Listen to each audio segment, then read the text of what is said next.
Jumpa lagi di Opini Budiman. 26 hari menjelang pendaftaran Capres dan Cawapres, baru satu pasangan Capres dan Cawapres yang lengkap, yaitu pasangan Capres Anies Baswedan dan Bacawapres Muhaimin Iskandar.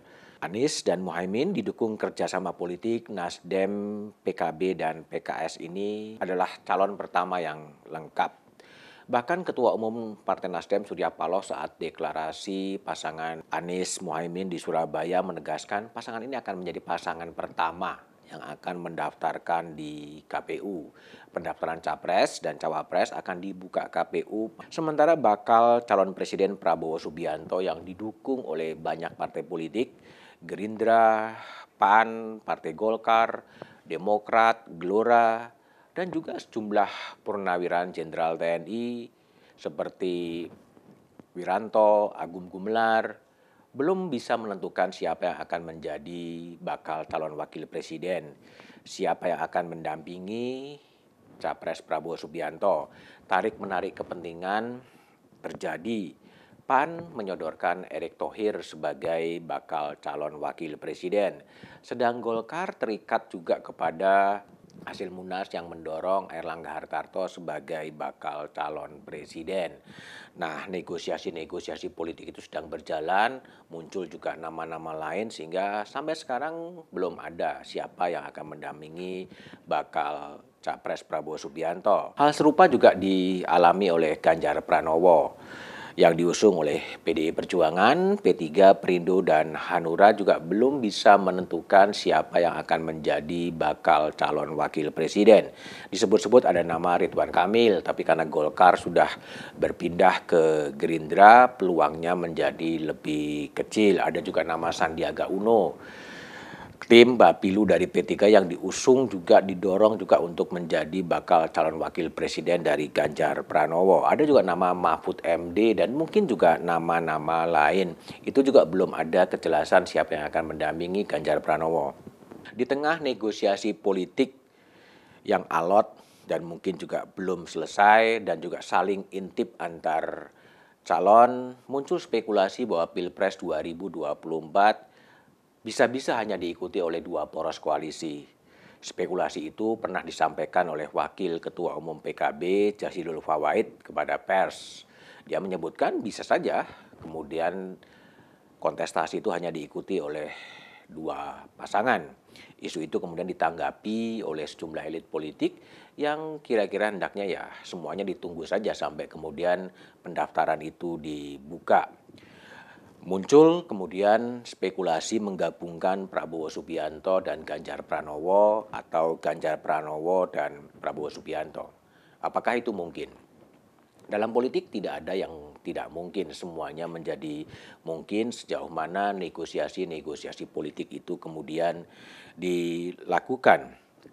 Jika kedua pasangan itu, kedua tokoh itu Prabowo atau Ganjar dengan Prabowo bisa disatukan, tentunya ini akan menjadi kontestasi hanya dua poros.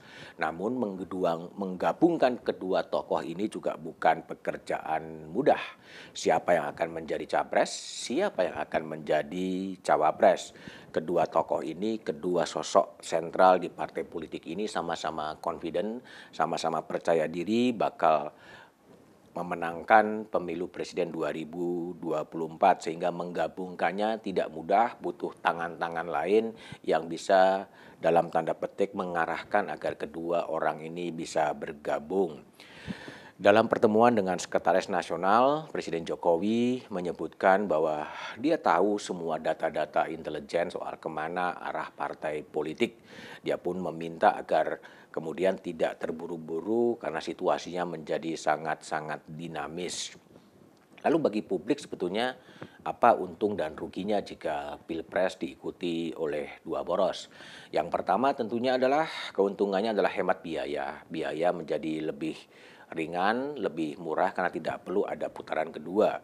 Dan yang kedua, hemat juga energi agar kontestasi politik ini segera melahirkan kepastian politik. Sehingga begitu 14 Februari 2024 sudah bisa dibayangkan minimal melalui versi quick count siapa presiden terpilih di 14 Februari 2024. Kerugiannya apa? Kerugiannya bagi masyarakat pilihannya menjadi sangat terbatas. Kalau awalnya 3, itu menjadi 2. Lalu yang kedua adalah polarisasi masyarakat. Masyarakat khawatir seperti tahun 2019 dan terjadi polarisasi yang sangat keras dan memulihkannya menjadi lebih lama. Kesulitan dalam menentukan siapa capres dan cawapres ini harus disadari adalah karena presidensial threshold atau ambang batas pencalonan presiden yang terlalu tinggi, 25% dan 20%. Itu terlalu tinggi sehingga hal inilah yang mungkin perlu dipertimbangkan dalam pemilu-pemilu berikutnya. Kerja politik bisa saja kemudian memaksa kontestasi itu hanya diikuti oleh dua calon, tapi bagi publik pilihan capres-cawapres lebih banyak tentunya akan lebih banyak menguntungkan karena lebih banyak punya pilihan-pilihan. Tapi itu sepenuhnya tergantung kepada bagaimana negosiasi antar partai politik, antar ketua umum partai politik, karena memang bahwa ada ongkos yang harus dibayar itu adalah harga dari demokrasi. Tapi secara politik Indonesia juga bisa mengajarkan bahwa situasinya bisa dengan cepat berubah ya.